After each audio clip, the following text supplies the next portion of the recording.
Hey there. I came without a tripod today because mainly I'm just going to be walking around. I'm here at Consim World Expo, and what I want to do is I want to give you guys some feel for what the expo's like, what's going on. Normally there's another guy who does some videos for it, and I didn't really want to step on his place, and he also, probably carries his camera more easily, but unfortunately he hasn't shown up this year, so I'm going to do some quick coverage. Hopefully my voice will carry over this. I'm going to have a little bit of difficulty simply because I'm really kind of shy about approaching people, and I do want to talk to people, but maybe I'll be enough of an asshole to be almost a normal person, actually able to engage in conversations with people at random, rather than waiting for them to come up to me. Alright, so this is going to be kind of dizzying, but I'm going to just grab the camera and run. Alright, so things are kind of quiet right now. This is the open gaming section. In fact, overall this year is a little quieter than some of the others. I don't know this game, I've heard a lot of buzz about it. It's a World War II kind of miniatures game, but using, information that you can track more, not using the miniatures. Somebody's got it set up, probably hoping to get it played later. This is at East Front. Hey, there you are. Hey, yeah, why not? You want to introduce yourself? This is the designer. Name's Craig Nenich. Oops, sorry. Producing a new game called Austin Krieg. Austin Krieg. Divisional level with a production system on the Eastern Front. Entire war, 41 to 45. And I'm just getting it play tested and set up. Okay. And this actually shows one of the neat things of the con this year. They got this little bright green flags that say, hey, if somebody wants to come in, drop in. So that's, one of the things, you're going to have designers and people like that showing off their sometimes pre-production designs in this case, so that you get a chance at looking at what's coming up beforehand, actually getting to play it in a prototype version. Obviously, the final version is going to be much, much prettier, but, and more solid components. But this is, gives you a really good idea of what you're going to be playing. An old game of Kingmaker with some of our more competitive gamers here. You can offer him. They run through a series of different games each. Maybe 2 games a day. Some of the ones that grab a lot more people's interest and everything. And this is actually a group that I like to hang out with. They play a lot of the games that I like. Warren, you want to say something? Just having a good time.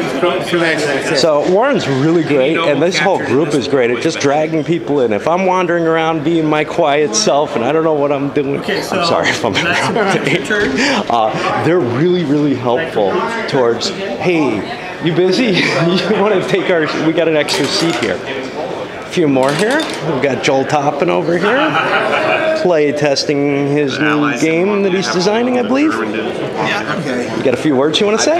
Yeah, this is Comancheria. It's the follow-on game to Navajo Wars. And, it's different. It's going to feel similar to Navajo Wars in a number of ways, but it's a very different game. Started with 14. Is it pure solitaire? Or? Pure solitaire. Okay. He starts with double everything.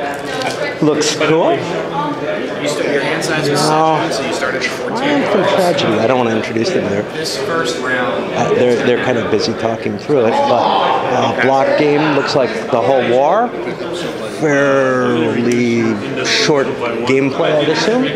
Yeah, no problem, man. That's John Krantz. He's organizing this whole thing. We'll try to catch him at some other point. What do we got here? I'm just taking a look at everything. And this is part of what's great about the con, is just walking around looking at things and then being able to talk to some of the people who are playing, who are, involved in the business, designers, producers, etc. This is Legion War Games. Now this is, what's his name? Oh no, this is not. This is Kim Crancher. I'm not familiar with him. But we've got, this one looks really exciting. It's gotten a little bit of press on the, most beautiful maps that are coming out and such not. Andy Lokes. I'm interested in it. It's a siege game. I'm actually hoping to get a chance to play this at It's not in production yet. Again, kind of a late playtest type version. And Tanga, East Africa, I would guess. Yeah, East Africa, I would guess, with in 1914, those early campaigns. Now, I have the old SPI Sideshow. I still haven't played that either. Try to catch some of the high points. Now, it gets louder in here, and I really don't want to disturb anyone, but I'm going to have to talk a little louder. This is something I was kind of interested in. If I was going to be doing a big game the whole time, this was the one I was kind of peeking at, hoping to. Here's a hint. If I could bum, yeah. Play Austria. I'm sorry. If I could just bum one of you to talk a little bit about it, just yeah, okay. What do You want to tell us a little bit about it? We're playing Nations in Arms, by Compass Games. We did the 1805 campaign scenario. We had a really historical first year. Austria was conquered in 1805. Prussia did not come into the war at the end of the year. Instead, they joined the Empire. Okay. And so it turned into a Prussia and France attacking Russia. Drove them back for about a year and a half until the Treaty of Tilsit ended it. Okay. It was about a 2-year peace. And then in 1810, finally where we're at now, both Russia and Austria declared war on France in the Fourth Coalition. So that's been kind of historical. In Spain, it's been not historical at all. There's been no French troops in Spain at all. Very little fighting over here. And actually, Spain has joined with England attacking France. So about the game itself, because I'm interested in this. I don't know how many of my people would be, but complexity compared to other Napoleonic grand strategy? I would say it's less complex than Empire and Arms. More complex than what's the card-driven one we play? Napoleonic Wars? Yeah, more complex than Napoleonic Wars. Okay. It's a fancy word piece. Yeah, the old word piece. It's really just an upgraded modernization of that game. Oh, really? Yeah, it's a great way to talk about it. And it doesn't go as crazy as Empires and Arms does as much? No. There's a good diplomacy model, and then it's really leader-driven. So there's more leader chits than there are combat chits. So it's all about the leader's personalities. Cool. Thank you very much. All right. This is the Down in Flames campaign. Now, this is an absolute staple. It just looks like a bunch of people playing a card game, and that's what it is to some extent. But it's very popular. People can drop in, a little brain dead at the end of the night. They can sit down and play this, throw some cards. Do you want to give me a few words on this? I'm sorry. Would you like to say a few words about the Down in Flames game? You don't have to if you don't want. I can't think of it. Okay. This is a fun game. I've played it for, I played it when it first came out, and it's gone through some revisions, but it really, as you can see, grabs a lot of people. Not a big time killer. Play for an hour or so, and then go back to whatever they're doing otherwise. They keep, there's prizes on this and a couple of other events, but most of the events are just, people playing games for the sake of playing games. So they keep actually track of all your kills and everything like that on these record tracks up here. And it just runs the whole con. All right, let's see what else we got here. This is actually a remake. We'll talk to the guy who does the publishing for these.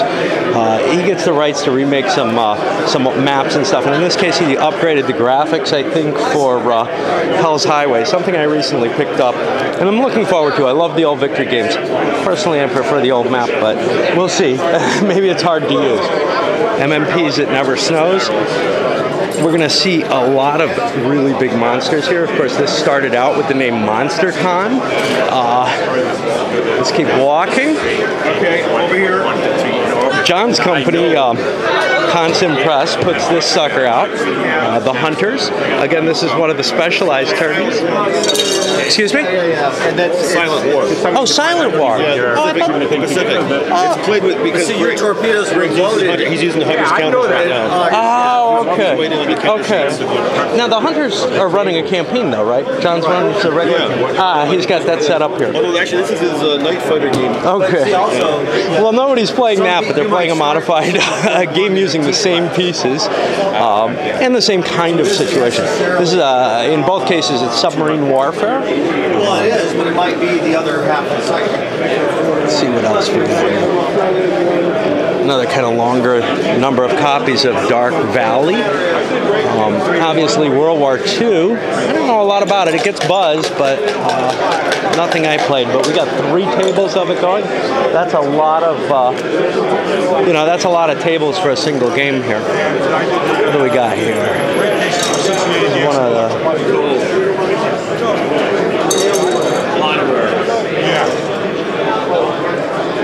Got the little tag over there. I don't know what this game is.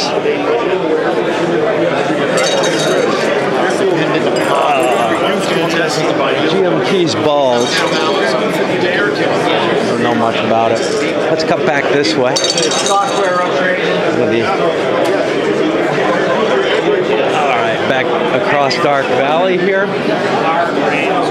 Oh, what do we got set up over here? Where Eagles Dare, another one of the big MMP, I think. Yeah. And again, whoops. People carrying their games in. So this is one of the big star events for me, which is the flea market table, and then the auction is also there. Here there's, some people selling things that are harder to find, higher prices obviously, but you can find some really good deals here. And here's one of the salesmen trying to hide. How about you, Carrie? You want to talk a little bit? Do I want to? Not at the moment. It's okay. All right. Carrie's got his own publishing company, and he sells some of his old designs. Let's see if we can get more than his belly. Really? You got chased away by your own game. I'm playing Objective Moscow. All right. Well, I'll catch his pile at some point, and I'm hoping to play a game with you. Not today, but sometime this time. Yeah, absolutely. Some of your designs I want to try. That camera to get. Battle for Normandy at GMT. Yeah, you were really. Oh, so now this is one of the things I think Carrie's putting out. Old game, Fall of Tobruk, redoing the graphics. He gets, the rights for it, everybody to release them, and then puts it out. Sure, what? A Yena game? I'm not even familiar with this one. Not one of the bigger companies.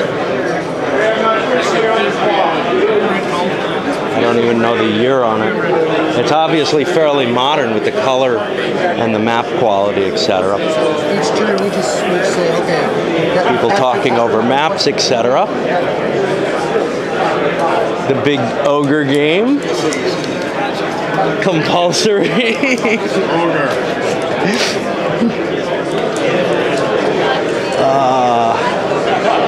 This is an Avalanche. Again, one of John's company, Consim Press. Again, they get rights for older games. PQ-17. I was told it's a great game. I haven't been able to get around to playing it yet. I'm actually playing this one.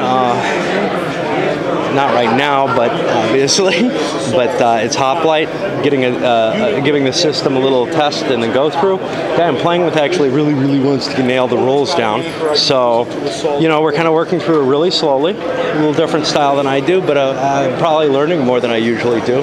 And it's an interesting way to play. I'm enjoying doing that with another person. I can't do that way myself. Hello. Hold on. What do we got here? There you go. You're not fuzzy anymore. I certainly am. He wasn't fuzzy before. He was calm. That's the trouble. At my age, I'm thinking of shaving it off, but I use a straight razor and I'm lazy.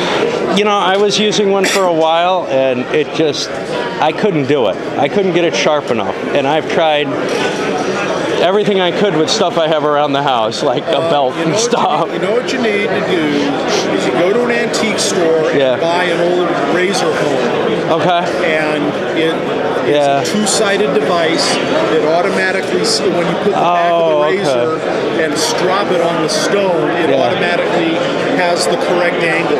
Okay, because I tried to do it just by hand, by guesswork, etc. I got a whetstone, but yeah, I can shave better with a regular knife than with my razor. I went, actually the first time I lived with a woman, I used an old Atra. Yeah. And when she used it to shave her legs without telling me. Oh God. So I use the disposables when I shave. Then I started. And I use them for about 3 months. Yeah. So they're really bad shape after. Yeah. So I switched to an old straight razor. I found one at an antique store, right? And I used an old straight razor. Honey, where's your razor? It's right here, dear. And although if you find a woman who's willing to shave her legs with a straight razor, in many ways she's a keeper. Okay. A woman who knows how to use a straight razor, one could be concerned. Yeah, in many ways she's also a runaway in hide, but it kind of depends on what. All right, take care, guys. As you can see, there's a lot of things that are just kind of set up. Nobody's playing them yet. Some cases, people at one table are setting something up, and then they turn and play another game. Some of the monsters especially, they turn around and come back to something a little smaller. I don't know what this is. Pacific Rim I've heard of, but again, World War II stuff. And here's a piece of Case Blue. The OCS players. There's going to be a lot of OCS here. There always is every year. He's designed the game for me. What we have here. So I know him pretty well. So Old Swashbuckler. That's one I'd like to get a copy of. Let's see. Some of the Labatt, I'd assume. No, this is Battles in the Age of Reason. Yes. Yeah, Prague. Clash of Arms stuff. I've done one of them. This is a copy of the map, right? This isn't the original, or? Yes. Yeah. So rather than risk his original map, he's brought a copy in. But so you don't want to touch that as much. And what do we got here? Last chance for victory. Okay, so this is the Gettysburg line of battle game. I've been holding off buying it because with Terrible Swift Sword, I figure I can actually just play that and be as happy or retrofit it. But I was very interested in giving this sucker a shot. I think there should be a gyro adjustment after a couple of turns. I think it's See if somebody's got a word for it. I like it's Times Square for that. So they're kind of busy in the middle of a turn right now, but I want to try to catch one of them outside a little later and talk about the line of battle. I want to get some impressions. So far they're very, very positive at this point. I'm just going to take a couple minutes with them, but that can be really disconcerting, and I've bugged them enough. 11, 12, 13, 14, 15, 16. Here, this is the War Compass. Big World War II strategic. Well, my feeling on World War II strategic. I'm going to have to hear a lot of positive things about it. Of course, unconditional surrender. We've talked a lot about that already. Everybody I've played it with and talked to about it, everybody's liked it. Nobody's had anything negative to say about it that I've seen at all. Now, maybe that's because I like it, but... Oh... So this is a big World War II one. Somebody want to talk about this a little bit? Just give it. I'm going to be putting this up on YouTube. I don't know. I can talk about the system a little bit. Okay, that would be great. I'm John Banner with Good Research. Okay. You got any specific question about the system? Just give a quick overview. Well, the Second World War system is intended to show all the different theaters of operations in the Second World War. Basically using the division as the standard unit, but moving in as appropriate to encompass the other varieties of non-divisional type units out there, and down to as well as battalion level. For those that waited for printed badges, pick up your printed badge. John started the project. Started in 2008. And all that. To date, has published Blitzkrieg, which encompasses the 1938 campaign in Poland, the 1940 campaign in Scandinavia, the 1940 campaign against France, and the hypothetical Operation Sea Lion against Great Britain. It also encompasses the air element. Can be used to show the Blitz. Okay. Now this is all European though, right? That is European. Yeah. Okay. The Mare Nostrum is next, the second big game, which was released last year, takes it down into the Mediterranean theater of operations. So you get the operations across the breadth of Africa, to include from Ethiopia all the way around to Morocco, where Operation Torch occurred, with and also shows the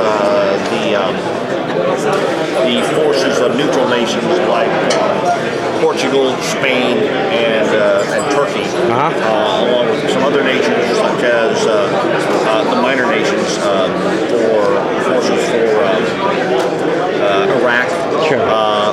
Also the Egyptian forces. I think he's up to about 4 of these real monsters already. And one of his third games is the smaller. There's 2 monster games right now. Okay. And then there's 2 smaller games. One is Vulcan Fury, which mates right in with Mare Nostrum, but it focuses solely on the Balkans operations. But it also focuses, because of where it is in Italy, it encompasses the raid on the British raid on Toronto. Okay.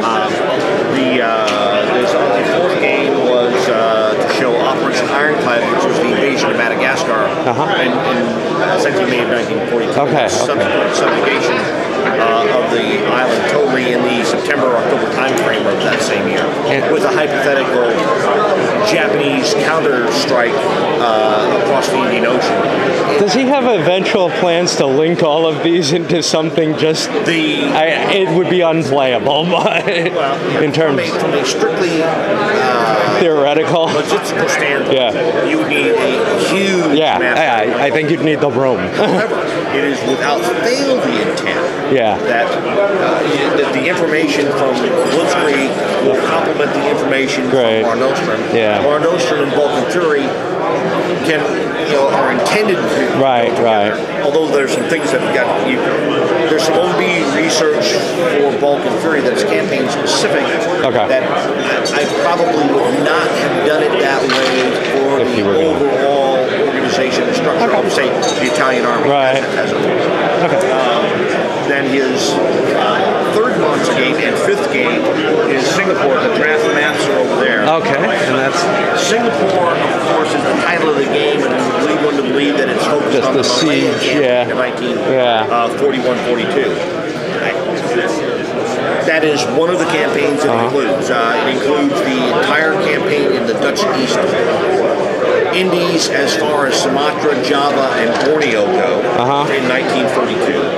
And in that same theater, the operations in 1945 with the 3 landings on Borneo, that conducted by the Australians, but heavily supported by U.S. air and naval assets in 45. It encompasses the invasion of Burma and the entire campaign of Burma from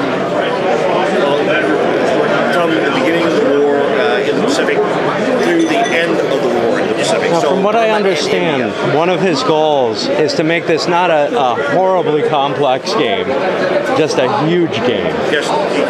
Just give you that full monster experience. It's not simple, but There's no doubt about that. There's some issues that some of the players may find in the supply and logistics arena. There are some intentional limitations built into the game. So, for instance, my entire army is in supply, therefore theoretically I can play can attack across the breadth of the front every single turn. Being a retired Army officer and being heavily involved in having to provide supply for my own units in the field, I know full well that you never have enough of what you want. No doubt, and no doubt. what you have, you will expand it very, very rapidly, and not everybody has what we need. You can't attack across the wall. All right, thank you very much. So anyway, that's what I'm saying. Yeah. So, so a monster, a true monster, but... All right, thank you. So here I've caught a couple of guys who were playing the line of battle system. Now, you're both kind of new to it, right? Okay. Have you played any of the older gamers Civil War stuff? We played the Brigade series or Regimental series and the Brigade series. Okay. Brigade series, and I have play tested this 2 years ago. Okay. Here. Okay. In Tempe. And you're both very happy with how this has come about, you know, in comparison to the older systems? As opposed to the regimental series, it's a lot smoother. Okay. Quicker. Yeah. Like in any game, there's little bits of rules so you don't always agree. Okay. We had a discussion on that this morning. But overall, it's a big improvement on the old regimental. Okay. Flows very smooth. Cool, cool. All right. You guys both do OCS or? We do OCS. I do mainly OCS in the UK. Okay. And you guys are playing Line of Battle only this year, or? This year. Yeah. Okay. The group I am with, we play American Civil War 1 year. And then we switch over to either OCS or Second World War following year. Great. Some are Civil War keen. From the Second World War keen. I'm not that keen on American Civil War, but I fight it because that's the pattern we set up. Well, I just go in there and fight. And get my butt kicked. All right, that sounds like my kind of game. Thank you very much. That's all right, mate. All right, this is John Krantz. I finally hunted him down, make him come give a little bit of a spiel about the con. He's instrumental in organizing the whole thing. This is his baby, really. Sure, yeah, I've been, this is our 14th year doing Consim World Expo, and we have about 225, 250 people that are coming in with drop-in attendees, and probably about 50 or so different games being played, about 20 to 25 monster-sized games that take several days to play, and then tons of open games. So actually the count of open games alone is probably like 50 by itself. So yeah, hopefully it's a good week. We do a full week of gaming now. We start Saturday early. We started early Saturday, and we're going to go through the following Saturday, so a full 7 days of gaming. And we'll see if folks can keep in a standing upright position like myself. It's only the third or fourth day, but I'm happy to have Enrico here joining us. Hopefully meeting, the idea is to meet a lot of people, see the publishers, and just make some new friends that share the same passion for our hobby. And hopefully everybody's having a good time. Thank you. Thanks. One of the things John brought up was the open gaming type situation. I'd always been kind of worried about doing a whole week without a monster game set up. But as I noted, with there was a group that's constantly doing, you know, a lot of the more popular newer CDGs right now. They have Kingmaker set up and point over to them. That's one group that you can pretty much fill your entire week with. There are also some people from I think they're called AZ Gamers or something like that. It's a gaming group that John used to be associated with. He had to move out of the area. That meets at University of Advancing Technology. Good group of guys, some mix of wargamers and Eurogamers, but a small group of them also is here for pretty much the entire week, just to show some support. Now, some of them are playing the monsters, but some of them are more Euro type gamers and set up some stuff. There's also often people who, you know, want to take a break from their big game and will set something up for half a day, just a couple hours sometimes, to get some gaming. With the addition of those green flags and a number of other support, there's a whiteboard that you can list you know, that you're looking for people. You can ask for announcements to be made.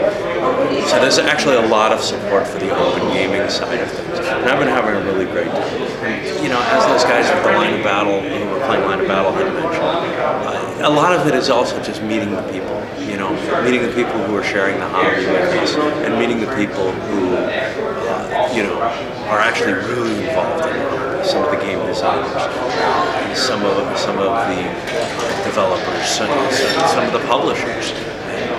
Certainly, if you have anything that you're considering, you know, publishing, there's a wealth of, or if you're designing your own game, there's a wealth of experience here that you really need. And if you're not designing your own game, but you're toying with the idea, these are also the people who you want to tap for that.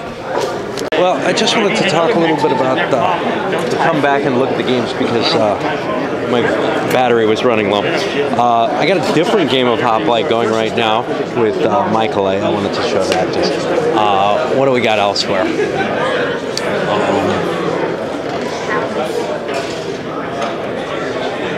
Castles of Burgundy. So, you know, as I said, these are actually, that's one of the local guys. They're doing some of the Euros and stuff in open gaming. This one's kind of interesting here. What do we have here? This is the Civil War Brigade Series, 3 Battles of Manassas. I don't know which one they're doing. You have to engage this artillery soon. It looks like probably one of the historical ones rather than the third Battle of Manassas in there is obviously a hypothetical battle. This is the Great War. Let me take a span over here. It's sort of like an advanced Axis and Allies type system with a lot more different units in it, etc. And I played a game of Eclipse with this. Yeah, I saw the end of that. Yeah, Carrie had that. I like that game. I played a game of Eclipse with these guys. I had a lot of fun. Oh, no wonder. I kept hearing you call out, "Oh, just missed" on the 666s, and I didn't realize you actually had it. And I had a lot of fun playing Eclipse with them. Obviously, they're doing this. This is another monster, although a different kind of monster. I think we got another of these over here. You get any bites here? A little bit. Some guys interested. Yeah. Is this the first board game that you mentioned you brought this to? This is the first. This Consim World we brought it to. Did you take it to WBC? No, we haven't been there yet. This is your own design? Yeah. What is it? Yes, sir. I've seen some of your video playtests. Yeah. So you want to take a few minutes to just give it a little spiel on this, or? Sure. Because I didn't know what it was. I'd love to get, if you've got 20 minutes sometime in the next couple of days just to give us a critique. Yeah, I can look at it a little bit, I guess. But what do we got? So this has been under development for about 8 years. It's called Struggle for Europe, which is Struggle for Europe. And it's kind of a mix of a lot of different concepts: World in Flames, Third Reich, Europa, of course, also Axis and Allies. Okay. We mounted miniatures on our counters so that they'd have a little bit more aesthetic appeal. It's a lot more fun moving around little tanks than it is. So that's just sort of you're not planning on selling it with minis, are you? No, we're just selling it with the counters. Yeah, but all the counters are sized so that people can buy minis if they want them and do that if they'd like to. And we have like a whole list of people to buy them from and suppliers and what you can buy. And it's an area movement game. It's a chit-based kind of movement, so it's not you move, I move. It sort of mixes it, so you don't know exactly if you're going to get to move before the guy you're playing against. Okay. And it's a quick overview, I guess. Okay. But how long does it take? It takes about 40 to 50 hours to play a 39 to the end of the war kind of game. We're in summer of 42. We started Sunday night. Any thoughts on how to handle the Pacific eventually? No, we have. You have the Pacific already? Same size scale. Really? And it's a little bit less baked than Europe. This is we're not doing much tweaks here, but we have both. But just the two of us, this is enough to manage. when are you targeting going to market? Well, you know, that's the other thing I was hoping to get here is some advice on that. We've sold about maybe 2 or 3 dozen copies over our website. But you know, we need advice on how to go about publishing. Definitely the right place to be for that. All right, thanks a lot. And I'll come by maybe if I can play around with it a little bit. That'd be great. Yeah. Okay. Cool. Don't be afraid to be brutal with us. I just think aloud. I have no social morals. So Battles from the Age of Reason. This is. If this is, that's very odd. If you seriously. So this is a. I think some smaller scenarios intended to create an introductory level. This is really an interesting idea. I didn't realize that they have this. Battle of Melee. So they publish with Fontenoy as sort of an introduction, I guess. That's a really interesting idea, and I may pick this up. I found the rule book for Battles of the Age of Reason kind of difficult to approach. Now, obviously, I did play it, and here we have Fontenoy, a more classic game of it. You know, I'm gonna give it another shot at some point. I played the one battle, and all the die rolling killed me, and I'd like to see if maybe, I don't know, I've gotten more willing to accept that mechanical aspect. Some of Labatt here, this is the Labatt Moscow. We actually have 2 tables of this going, from what I understand. I haven't gotten around to playing Labatt series yet, but this is, I think, the same game, just with a somewhat larger map. You know, blown up just for play ease more than anything else. Now here we have Carrie trying to dress people again. I don't know what this is. You have a moment to tell me what you're playing here? Sure. Okay. Yeah. Go ahead. Dean Essex's latest series, Italian Combat Series. Okay. Battle of the Bulge, of course, like everybody else. But a lot simpler than OCS, which most people are familiar with. Okay. Unlike that game, no artillery counters, no air counters, just air points, artillery points. Keeps the counter density low on the map, and you don't have to worry about people overrunning your artillery. Just have to worry about the combat units. Okay. Now, it looks similar to OCS. It has similar. Just the visual appearance. Dean style counters, yeah. Yeah. Do you have a? Are you already lined up with a publisher? Or? No, Dean has it. Okay, that's what I was. That's what I was making sure of, because it really looked like a gamer's game. It is a gamer's game. Cool. Dying for MMP as usual. When's it targeted for? No target yet. Okay. The system rules are still being slightly tweaked, but they're solid. The game rules, we're still working on the playtest. Okay. Great. Thank you. You're welcome.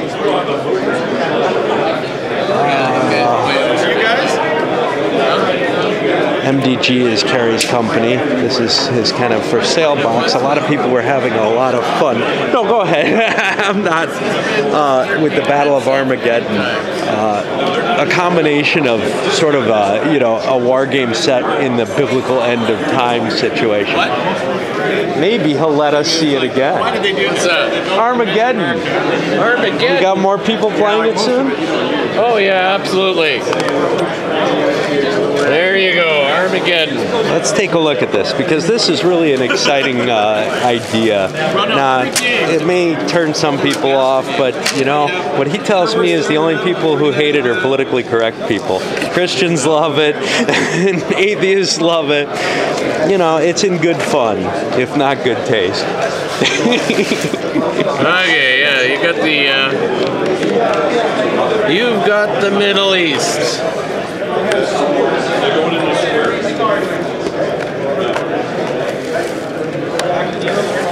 And it's basically a modern, combat system. Yeah, but set in this biblical end of time.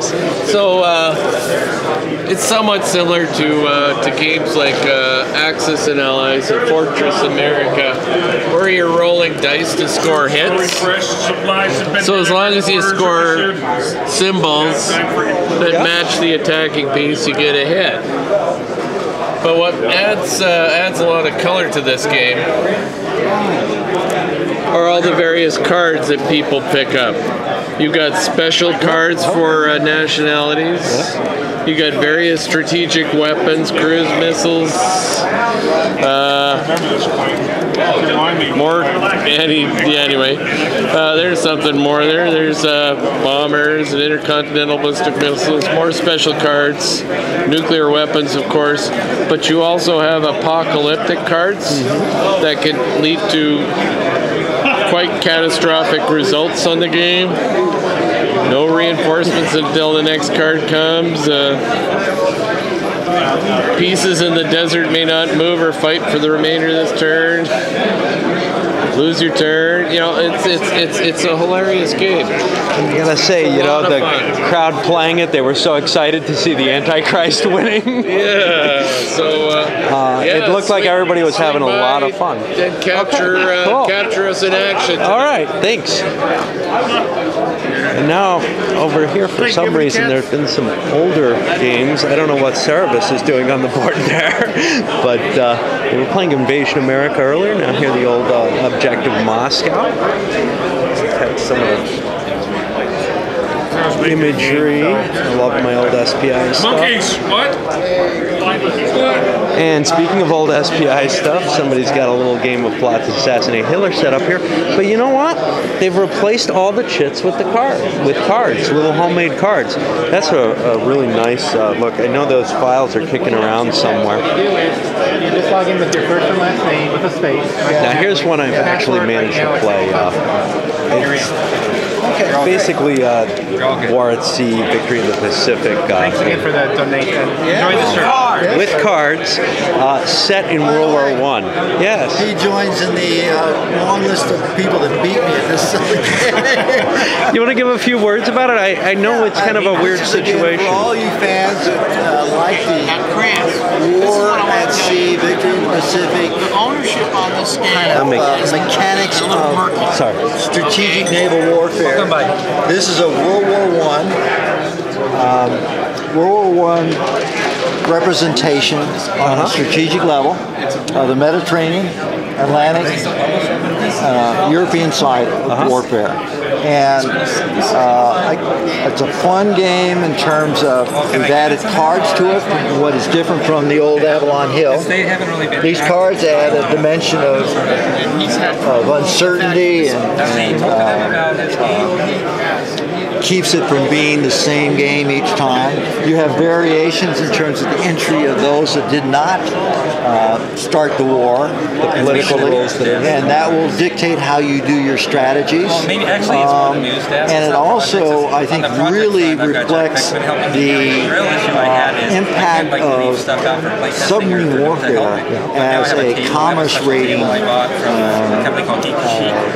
So, in terms of where it's sitting, though, I know that it was a playtest version that you've modified.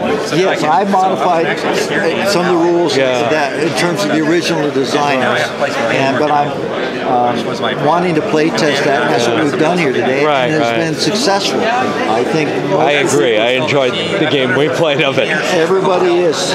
Where does it kind of sit in terms of the rights to it, as it were? Well, right now the designers are Walden Chisholm and Rob McCarter. Okay. And my intention now, given the favorable response of everybody, is to get back with these people and see whether or not they want to, again, and this is Blue Iguana Games, if they want to continue to pursue this, or would they be interested in releasing that to somebody else like myself. I hope it goes forward because we played that little game. I kind of like War at Sea system. The die rolls can get tiresome at times, but this one actually felt the most historical out of a little bit that I saw out of all three of them that I've played. So I was shocked at how it managed to capture the World War I feel. Just with the Germans being able to actually stay inside port, they don't have to come out and compete every time. They can come out and do a few little things with the subs and everything. The other thing I like about this game is I think it's good if you're trying to introduce somebody to war games. I love the graphics. Sure. I think it's spectacular in that sense. pieces, from the maps to the playing pieces. And again, these are And this is still just a prototype. I mean, yes,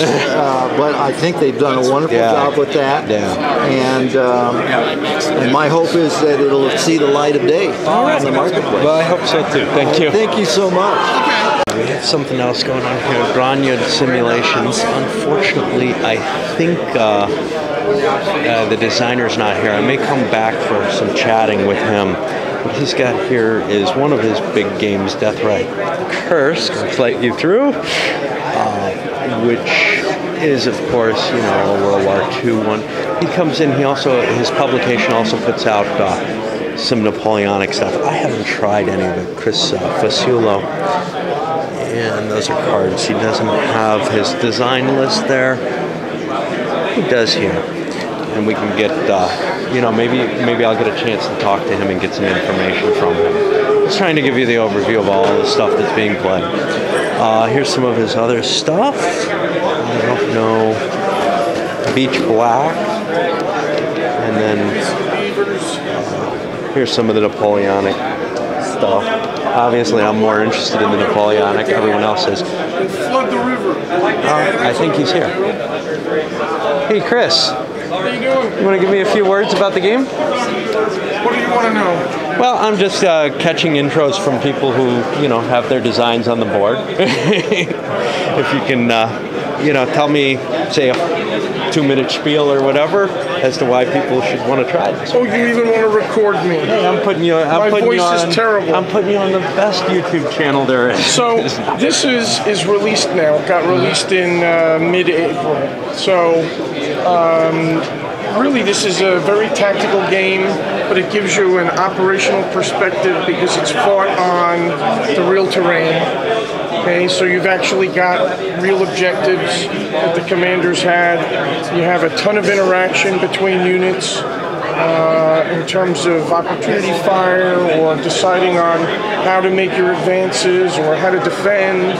You've got artillery missions, so units support specific battalions or division assets, and that keeps people from sort of factor hunting and things of that nature. You've got a much better and nicer picture of the battlefield in terms of understanding where the high and low ground is and how that will help your movement or your ability to spot the enemy. And really this whole package has been enhanced by a bunch of people who helped me to produce. They're like this gentleman right here, Mr. Weeby. You can see the back of his shirt. He did all of the there he is. all the chart layouts for me. And I had some people help me reformat the rules, and those are much nicer laid out at the moment. They read really well, and the feedback I've gotten is excellent. And this is the first game of the series? This is actually the fourth of a series. Okay, I didn't realize that. Yep. But yeah, I'd heard this one for a while. And I have like three game sets. Okay. And altogether there are 9 titles that will fit all together. Yes. This is number 4 out of that 9. What's the play time on the campaign for this? Long. 50 hours, Long, 100 hours. really long. Okay. And you also did the Napoleonics? I have Napoleonics too. In fact, over on that table is a shot of Let's take a look Rick Barber's Waterloo map. At least a playtest version of it. Sure. And then there are the counters look counters. Really nice. You know, if you want some Brits or some French, and you've got the Allies. These are at company level, but they can be built up into battalions or regiments. What's the focus of sort of the Napoleonic game? Like if you had a few things that you said, this is what I really wanted to design it to do. You know, This will give you a tremendous amount of flexibility in terms of when you want to deploy your people. When I made my first one, it was telnets. Well, telnets at battalion level is too far for battalions to effectively cover. So I made it company level so that you could go ahead and actually spread the units out, and you'd be able to defend it more like it was actually done. Okay. And so I think that worked a lot better. All right, thanks a lot, Chris. Thank you. All right, what's going on here? We have the Finnish trilogy. Now, this is kind of a monster on the Winter War. I don't know anything about it. It looked kind of interesting because I don't know. My main enjoyment of the Winter War aspect is from playing the old SPI game, and this is just a much more detailed. You can see this is one of those piles of counters in one place because of the Mannheim line over there.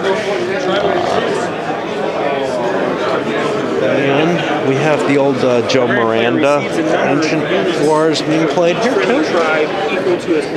I don't think they're playing the whole thing. It looks like they're just playing one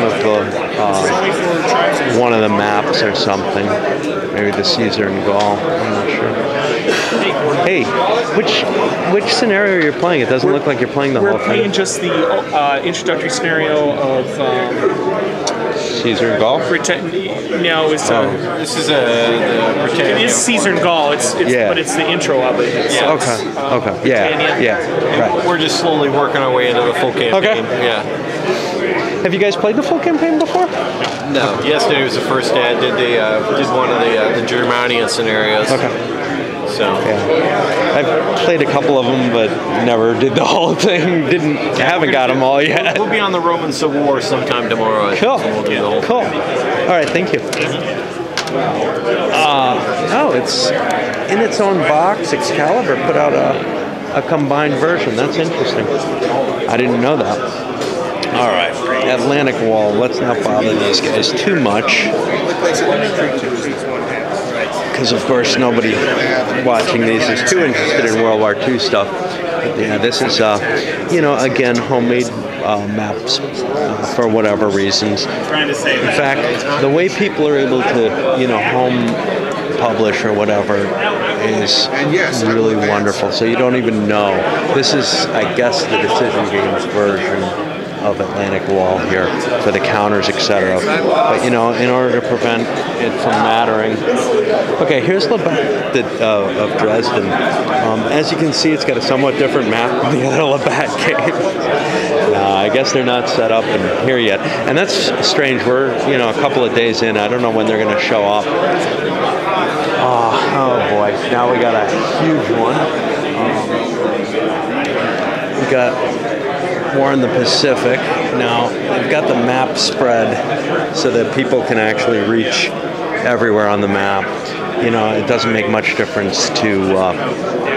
You can probably figure out your alignment when you're crossing the map spreads there. This is something... an old buddy of mine used to have set up in his living room for about a month. I don't know, he got a few turns into it. Pretty good though. But yeah. This game, we're moving like you wouldn't believe it. Really? How far along have you gotten? We're averaging now. We're ready to do the ground phase of turn 3. Wow. Just finishing up air naval on turn 3. So. Yeah, any idea what the estimate on the full length would be? It would take you about a year and a half playing every other Saturday. Yeah. It's not that bad. Speaking from experience. I can live with that, yeah. It's fine.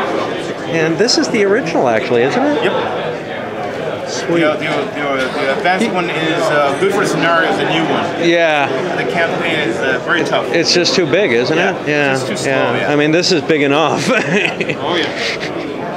Yeah, the other one's more complicated. Yeah, and it has like 3 times the counters or something. 4 times the rules, too. Yeah, I don't need that.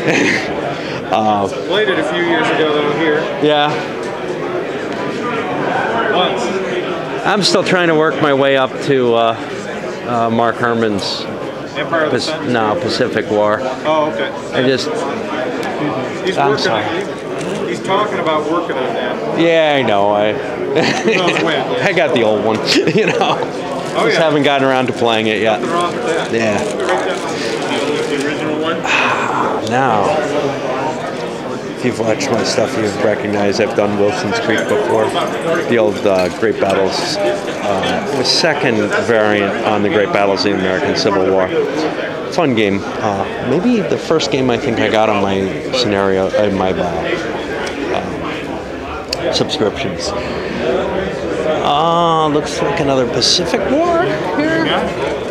You the designer? Yes. Yeah. You want to give me a little talk through on it, or? Absolutely. Focus is on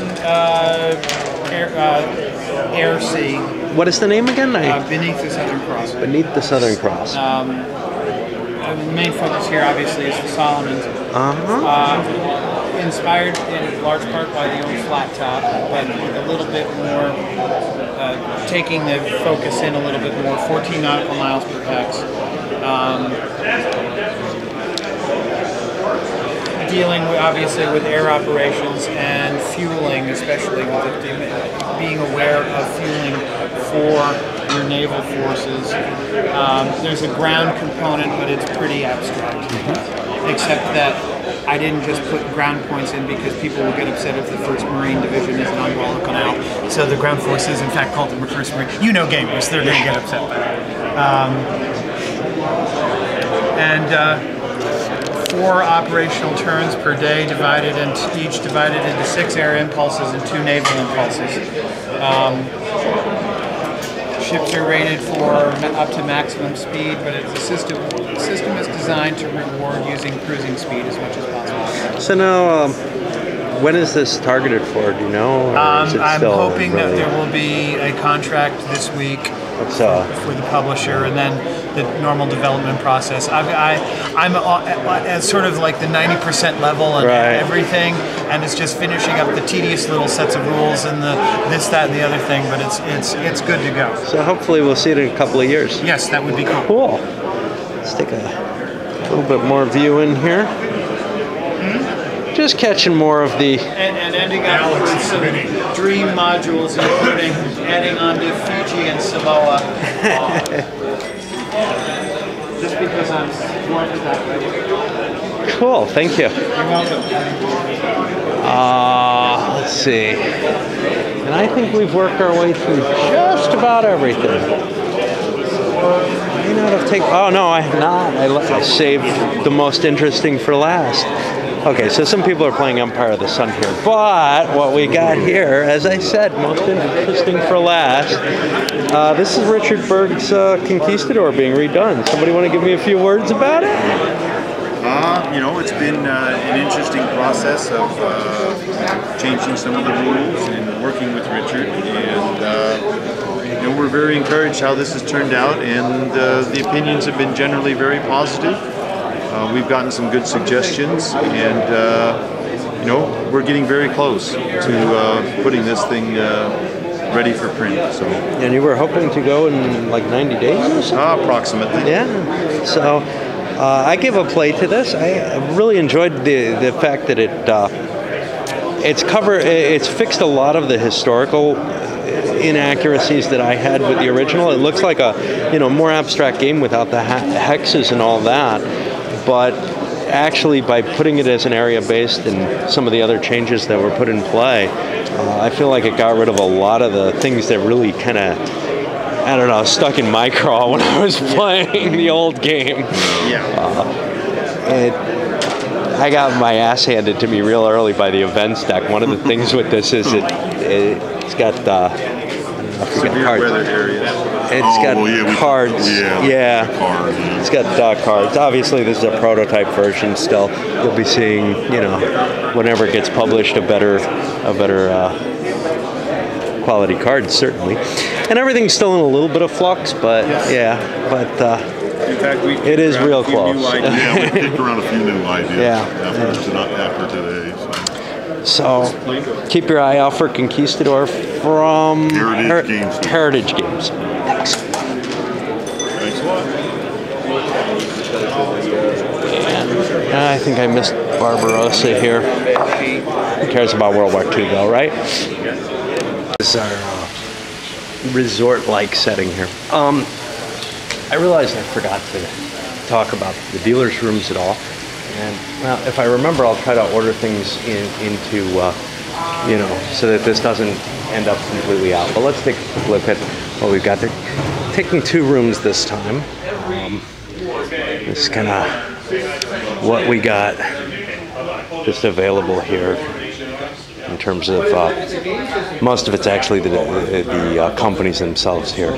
So we've got the Decision Games crew up here with what they've got covered. A whole bunch of the little folio games and such not. Those are, you know, always a nice little deal.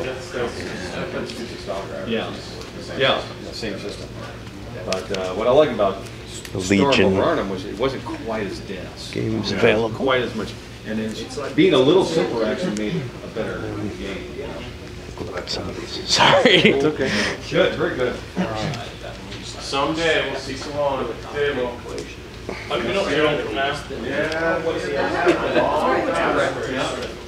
Hello. And our VPG stuff. I thought you left your camera and then I noticed you were charging. Oh yeah. I'm hoping nobody eats it. Yeah, I know, but With this crowd, you're pretty safe. I'm hoping.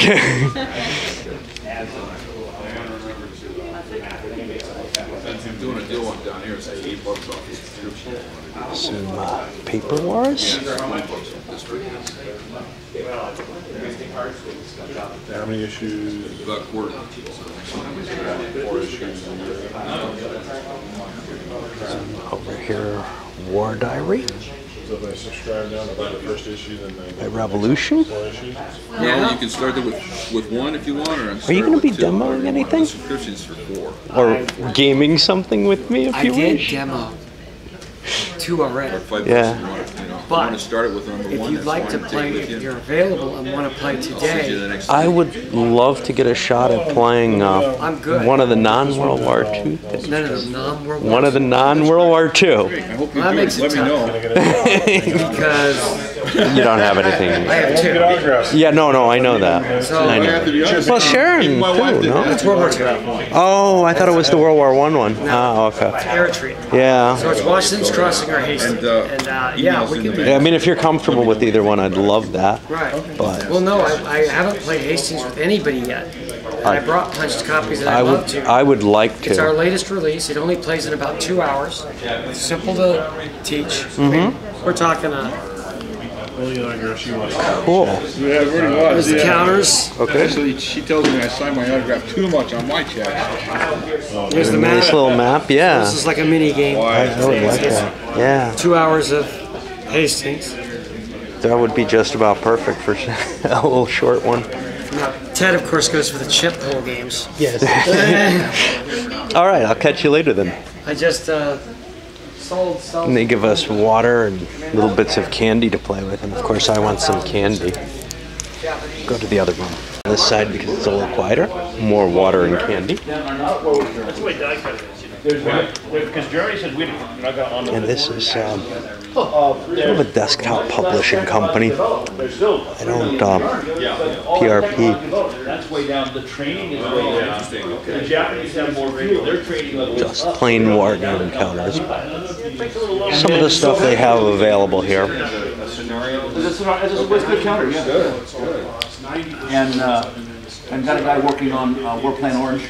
Okay. System, you know, good things. Well, that would be interesting. Because we did have a couple games where we played the China War. What do we have here? It's weird. Oh,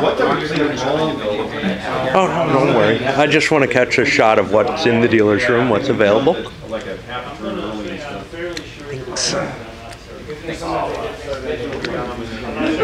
Some people playing games. So he is reissuing stuff, but he's also doing new stuff. So you Yeah, I have to think there's check reissue, but now it has counters with it. Because I don't think the original we've had done the Dreadnoughts yet. We've done most. We've done. Sorry. This has ours. This has ours. This one does not. This one does. So it's about 50-50 now, at least of what I have. This is a new game from the guy who runs Numbskull. Yeah. Patrick Stevens, and we're publishing his game. He's the designer this time on this one? Yeah, he designed it. You're thinking of Divided Republic, that's Alec Bagosi. Yeah. This system is certainly in the same ballpark, but I've played Divided Republic, and I've helped play test this one. I'm bringing it out there tonight or tomorrow so we can do it again. I'd love to give it a shot. This is a little different. There's 7 rounds. If you played Divided Republic. Yes. There's 7 rounds, 28 cards, and you choose 8. You put 4 back on the top, so you have an idea what's coming next round. There's 3 to 5 players, so you have progressive, Democrat, Republican, prohibitionist, and socialist party. See how they talk. So you can actually play all 5, and they all have a reasonable chance to win.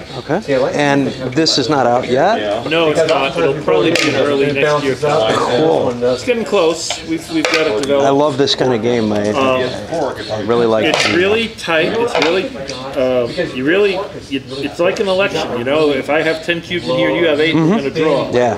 If I have 10 and you have 5, if you have 2 to 1, you get it. And there can be swings, because there are swing states and there are cards and there are ways you can influence things. And he's got events and everything running, and cool. Thank you very much. Things are historical. So, you know, Teddy Roosevelt, once he gets shot in Wisconsin, I don't remember them all, but they tie the history to a certain Okay, thanks. Other box. Make a little speed ball. You slide it, it jumps, but it doesn't fly out of the box. Well, you know, a number of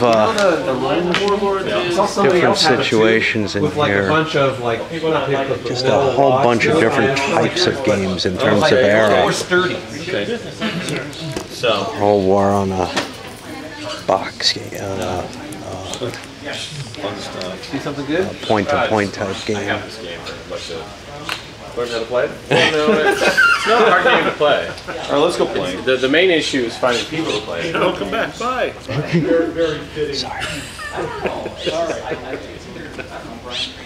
This is that is only on the old one? No, that is, I believe that's new. No, I'm talking about the Soldier Kings. That's the old one. Yeah. Don't have that. We haven't done that one yet. Okay. Basically, we're doing like 1 or 2 a month for him. Sometimes more. He puts them in books. He puts them in boxes. Some of them are bigger, smaller. I did have Divided Republic, but somebody bought it for me yesterday at Strategicon. I was in LA at that con yesterday. Cool. His latest is C.C. Higgins, which is a railroad. It's a Take a look at the back. It's a ticket, make a trip, get a ticket kind of game. So that's I helped play test that one too. That was a lot of fun. And as far as railroad games go, it's only got 1 page of rules. So interesting. It's an interesting railroad game without. You can have a railroad game without a stock market, without crayons. A railroad game without training. Alrighty. Okay, well, that's pretty much a walkthrough of sort of the con and everything. Now, obviously, the big games are going to be up there pretty much all week. The smaller stuff is going to change and shuffle around. I'm just giving you kind of a flavor on the smaller side of things, what's out. But it's really great to be able to stop, just chat with, see the things that are coming in the pipeline, get a chance to play them, see what you're going to learn and everything. I know that John tries to keep the price of the con down, and part of that is actually by keeping the overhead in terms of organizational type stuff. He does a lot of the work himself. He has a couple of people who come in and man the desk for the entire con, and don't think anybody's paid. The game companies have been really good at supporting them. I know that Marshall Enterprises and with the Labatt stuff and GMT have been really instrumental at supporting, and then there's a whole list of other sponsors. You have meetings and seminars here, which you can look up online what the actual schedule is, but you have things like Decision Games and Victory Point Games giving, as well as many smaller companies, giving kind of their overview of what their plan is for publication in the next year. April and perhaps beyond. You also have, actually, I think it's Victory Point Games does their business meeting here, kind of out in the open with everybody. They take the seminar room because everybody's gathered here, and then they let all, they let bystanders wander in and give suggestions, I assume within some reason. I know, sometimes there's specific focuses on games. Frank Chadwick's doing some focuses on what he's got out there. I didn't see him around. He's coming later in the week. It's a kind of quieter year, I think, than the last couple. I know that there are a few people who weren't able to show up this year. Next year, it's going to be moving later into the summer. Right now, the temperature is only supposed to hit 107 today, but in June, when it's scheduled next time, you could well see hitting close to 120. Of course, it can hit that high here, even in May. So, no matter what, you're living in hell here, and the actual hotel is nicely air conditioned. I know it gets good grades for everybody there. Anyway, I just wanted to give you guys some chance to see things because I know that a few people wanted to see it, and I'm tired of not being able to talk to the camera.